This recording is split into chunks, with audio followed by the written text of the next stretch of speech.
Hi, welcome to the second episode of Africa's Moment, a video series that takes a hard look at us, the people and the continent of Africa, in the context of the COVID reset. My name is Pete Ondeng. One question that has been on virtually everybody's mind as we wade through this pandemic is, how is life going to be after COVID-19? The short answer to this question is, nobody knows.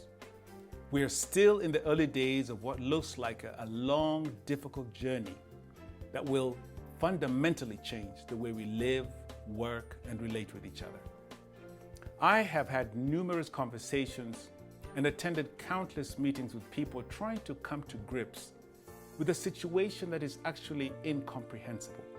I want to share with you one particular conversation that I had with a young man, which left me with a bit of a dampened spirit. It was a sad story, and I had to search myself to find the words that would encourage this young man not to give up. Our conversation was not particularly about COVID-19, but as I listened to him, I couldn't help seeing the story of Africa written all over him. He told me that he had graduated from one of our local universities some 3 or so years ago, and how he had struggled to find a job.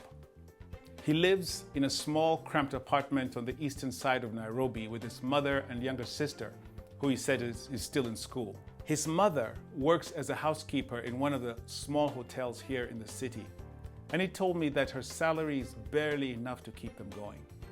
But the thing that struck me about this young man and his story was how his life's experience had shaped his mind. I could see that he no longer believed that he was worth anything. His struggles and the many negative things that he had encountered in his life had clearly taken a toll on him. Somewhere in our conversation, I asked him a question that I often ask young people. What would you like to achieve with your life? His answer didn't surprise me.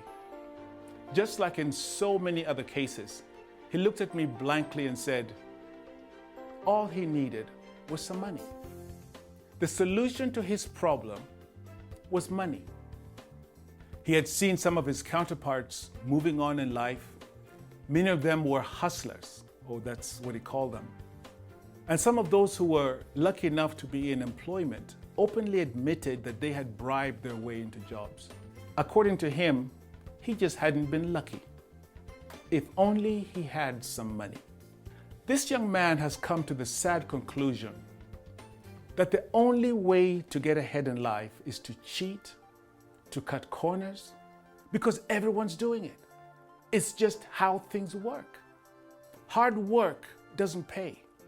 Being honest, whether in an exam or in a business deal, it does not work.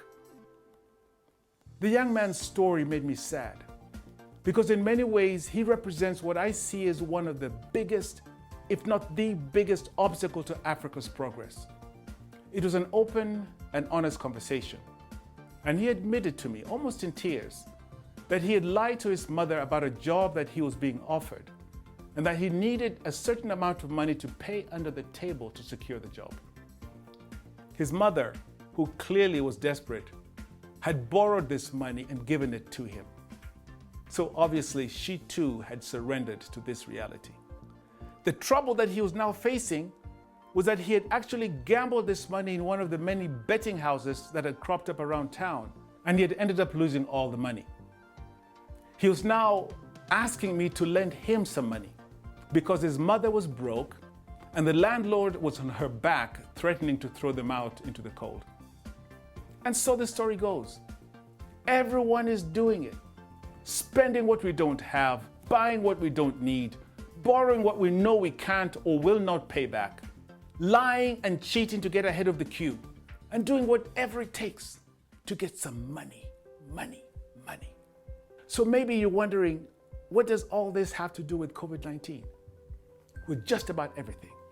Our governments have taken drastic measures to fend off a new virus, and yet there's another deadly disease that we have accepted and embraced, a disease that is choking the life out of so many people and communities on this continent. That virus is called corruption, and we have all been exposed to it. And the question for you and for me is, what foundations are we prepared to lay for the reconstruction task after COVID-19 storm is over? We can roll over and accept that this is who we are, because this is who we have been. Or we can use this time to redraw the plans for the future that we want to construct, and to envision and pray towards a future built on trust, integrity, self-discipline, and most importantly, compassion.